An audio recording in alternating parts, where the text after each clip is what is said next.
नमस्कार दोस्तों, welcome back to the more question. तो आज की वीडियो बड़ी ही ज़्यादा खास होने वाली है क्योंकि आज हम आपके लिए लेके आए हैं कुछ इंटरेस्टिंग जो कि आपने पहले कभी भी नहीं देखा होगा।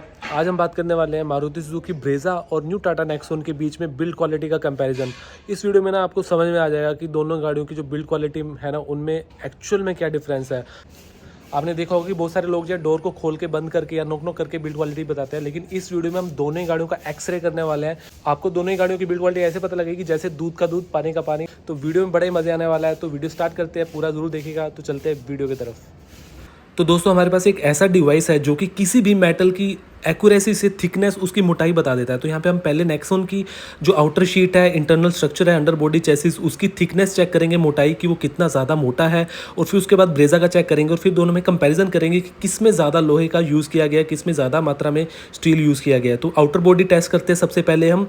तो ये सबसे पहले इसके अंदर एक कॉइन दिया होता है टेस्ट करने के लिए। अगर वो 4 mm का है तो डिवाइस सही काम कर रहा है। तो ये देखिए, डिवाइस सही काम कर रहा है। और यहाँ पे बोनट अगर हम टेस्ट करें आउटर में, फ्रंट में, तो 1.4 mm आउटर साइड जो बोनट की, जो सबसे निचला हिस्सा है। उसके बाद मिड ऑफ द बोनट अगर आप देखेंगे तो 1.3 mm इसकी मोटाई है, यानी कि ये इतना मोटा है। और उसके बाद कॉर्नर से देखेंगे बोनट तो 1.4 mm। तो ये इसका बोनट है। अब हम आगे फ्रंट फेंडर की तरफ। तो फ्रंट फेंडर इसका मोटा है काफ़ी, 2.1 mm जो है यहाँ पे आपको देखने को मिल रहा है मोटाई। और ए पिलर की बात करें तो 1.8 mm। और ये हम आ गया साइड डोर पे 1.3 mm। तो साइड डोर है ये ड्राइवर का। और यहाँ पे मिड ऑफ द डोर देखोगे तो 1.3 mm। तो आउटर शीट ओवरऑल हर जगह 1.3 1.4 mm देखने को मिल रही है। यहाँ पे लोअर साइड भी देखेंगे डोर का तो 1.4 mm। तो डिवाइस जो दोस्तों हमने काफ़ी टाइम रिसर्च करने के बाद इस डिवाइस को लिया है, जिसका हमारे पास एक्यूरेसी का और सर्टिफिकेट लाइसेंस भी है। तो ये है 1.3 mm इसकी रूफ़। तो वीडियो को लाइक ज़रूर कर दीजिएगा दोस्तों। हम वीडियो जो है आपके लिए काफ़ी मेहनत करी हमने इस वीडियो के लिए, और उसके लिए एक लाइक तो प्लीज़ बनता है, तो लाइक ज़रूर करिएगा। तो ये है इसका जो बूट का एरिया, वहाँ पे भी देखा 1.3 mm। और ये आपने देखा बम्पर 9.3 mm इसका मोटा है बम्पर। तो कोई भी बिल्कुल, अगर इसकी आपको एक्यूरेसी पे डाउट है तो मुझे कमेंट ज़रूर करना, मैं आपको वीडियोस भेजूंगा जो हमने ऑलरेडी बना रखी हैं। तो ये देखिए, रियर पैसेंजर डोर जो है वो भी 1.4 mm। तो आउटर शीट जो है लगभग आपको 1.3 to 1.4 mm देखने को मिल रही है। तो ये हम आ गए हैं अंडर बॉडी। अंडर बॉडी में अगर फ्रेम की बात करें तो ये जो फ्रेम है गाड़ी का 3.6 mm। और जो बेस की बात करें, अंडर बॉडी में जो बेस होता है पूरी, तो वो है 5.1 mm। तो जहाँ पे ये डिवाइस रुक जाता है समझ लो वो फाइनल है। और ये बिल्कुल एक्यूरेट काम करता है। हमने काफ़ी सारी वीडियोस बनाई हैं, आप टेस्ट वीडियोस ज़रूर देखिएगा। तो आगे हम बोनट के अंदर की साइड, बोनट का अंदरला हिस्सा जो है 1.7 mm।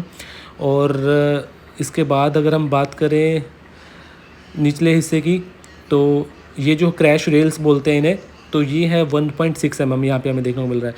तो यहाँ पे अगर यहाँ की बात करें तो स्कटल जो एरिया है वो 2.3 mm। तो ये पूरा गाड़ी का ढांचा है जहाँ जहाँ जो है टेक्निकल डिज़ाइन जहाँ पे स्ट्रॉन्ग होना चाहिए। दोस्तों, हमारी एक एक वीडियो पे 2 से 3 दिन की मेहनत लगी होती है, लेकिन हमने देखा कि 97% से ज़्यादा लोग जो है वीडियो देखने के बाद चैनल को सब्सक्राइब नहीं करते। तो प्लीज़ वीडियो को लाइक, शेयर और चैनल को सब्सक्राइब जरूर करें। आपके लिए 2-3 सेकंड का काम है, लेकिन हमें काफ़ी मोटिवेट करता है। बढ़ते वीडियो की तरफ।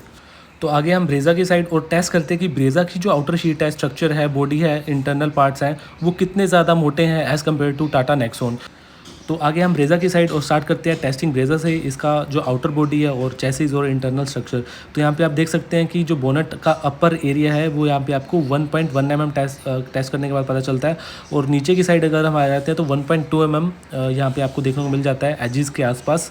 और सेंटर यहाँ पे आप देख सकते हैं फ्रंट फेंडर है 0.9 mm देखने को मिल जाता है, जो कि आपको नेक्सॉन में 2.1 mm देखने को मिलता था। और अगेन हमने दूसरी साइड से टेस्ट किया फ्रंट फेंडर का दूसरा एरिया, तो 0.7 mm। और मिड ऑफ द बोनट जो रह चुका था ब्रेजा का वो है 0.9 mm। तो यहाँ पे जो वेरी कर रही है ब्रेजा की जो थिकनेस है अलग अलग जगह पे। तो यहाँ पे फ्रंट बम्पर की बात करें तो ये आपको देखने को मिल जाता है 8.3 mm। तो किसी भी गाड़ी की क्रैश टेस्ट रेटिंग जो है वो टेक्निकल डिज़ाइन पे, गाड़ी का मेटल जो है किस टाइप का है, हाई टेंसाइल स्ट्रेंथ स्टील है या नॉर्मल है, और वो कितनी मात्रा में यूज़ किया गया है उस पर डिपेंड करता है। तो यहाँ पे हम चेस्ट कर रहे हैं कि लोहा कितना ज़्यादा यूज़ किया गया, मोटा है। तो यहाँ पे आप देख रहे हैं 1.2 mm इसका जो साइड हो रहा है ब्रेजा का एजिस पे देखने को मिल रहा है। और roof of the Brezza 0.8 mm। तो ये सारी आउटर शीट है वो घूम रही है 1.78 mm और 1.1 mm के आसपास। तो यहाँ पे आप देख रहे हैं अगेन जो रियर फेंडर है 0.8 mm, जो कि नेक्सॉन में आपको 2.1 mm के आसपास देखने को मिल रहा था। और यहाँ पे अगर रियर ऑफ द कार देखें तो 0.7 mm। तो ब्रेज़ा की जो आउटर शीट है वो कहीं ना कहीं घूम रही है 0.89 mm के आसपास। तो यहाँ पे 7.5 mm इसका जो बम्पर है और जो नेक्सॉन का था वो 9.2 mm था। इंटरनल बॉडी की बात करें तो अगर अंडर दी बोनट टेस्ट करें तो यहाँ पे आप देख सकते हैं बोनट जो है 1.6 mm अंडर दी बोनट, जो आपको नेक्सॉन में 1.7 mm के आसपास देखने को मिल रहा था। और इसके अलावा यहाँ पे दूसरे एंगल से भी टेस्ट करें तो दूसरी साइड कई बार ऐसा होता है कि कहीं से ज़्यादा मोटा है, तो ऐसा यहाँ पे आप देख सकते हैं 1.6 mm। और इसके अलावा जो स्कटल एरिया है वहाँ पे 1.3 mm, जो कि आपको नेक्सॉन में 2.3 mm देखने को मिल रहा था। तो अब बात कर लेते हैं हम जो फ्रंट क्रैश रेल्स होती हैं उनमें क्या आपको देखने को मिल जाती है मोटाई। तो यहाँ पे आप देख सकते हैं 1.4 mm, जो कि आपको उसमें 1.6 mm, और उसमें नेक्सॉन में आपको ये सेम लगभग 1.7 mm देखने को मिल रहा था। और ये पिलर्स जो है 1.2 mm, जो कि आपको नेक्सॉन में सारे जो हमने टेस्ट किए थे 1.8 mm के आसपास देखने को मिल रहे थे। और ये आप देख रहे हैं जो गाड़ी का जो अंडर दी बॉडी जो फ्रेम होता है वो 2.5 mm यहाँ पे आप देखने को मिल रहा है, जो कि नेक्सॉन में आपको 3.6 mm देखने को मिल रहा था। और अंडर बॉडी बेस की बात करें तो वो आपको 2.8 mm देखने को मिल रहा है, जो कि आपको नेक्सॉन में 5.1 mm देखने को मिल रहा था। तो चलिए बात कर लेते हैं कंक्लूजन की। तो दोस्तों इस वीडियो का मोटिव कोई क्रैश टेस्ट रेटिंग बताना नहीं है, क्योंकि क्रैश टेस्ट जो है एक डिफरेंट सिनेरियो है, उसमें एक्चुअल एक्सीडेंट किया जाता है, जिसमें रेटिंग जो मिलती है वो उस चीज़ पे डिपेंड करती है कि गाड़ी का जो टेक्निकल डिज़ाइन है वो कितना ज़्यादा स्ट्रॉन्ग है, गाड़ी में जो स्टील यूज़ किया गया है वो हाई टेंसाइल स्ट्रेंथ स्टील है या नॉर्मल स्टील है, और उस स्टील की मात्रा कितनी यूज़ की गई है, तो बहुत सारी चीज़ें डिपेंड करती है। तो यहाँ पे जो हम टेस्ट कर रहे हैं वो ये कि दोनों ही गाड़ियों के बीच में जो लोहा है उसकी मात्रा कितनी ज़्यादा है। हालांकि दोनों ही गाड़ियों का जो प्लेटफॉर्म है वो डिफरेंट है। नेक्सॉन में ज़्यादातर ultra high tensile strength steel का यूज़ किया गया है, तो दोनों की स्टील में डिफरेंस आपको देखने को मिल सकता है। लेकिन यहाँ पे जो मात्रा है वो हम देख रहे हैं कि नेक्सॉन में काफ़ी ज़्यादा है एज़ कम्पेयर टू ब्रेज़ा। अगर आप आउटर शीट की बात करें तो 1.3 mm 1.4 mm तक जाती है, लेकिन ब्रेज़ा में 0.7 mm से 1.2 mm। उसके बाद फेंडर्स की बात करें तो फेंडर्स लगभग डबल साइज़ में आपको देखने को मिलते हैं। अंडर बॉडी फ्रेम भी आप देखेंगे और बेस भी आप देखेंगे तो काफ़ी ज़्यादा है एज़ कम्पेयर टू ब्रेज़ा।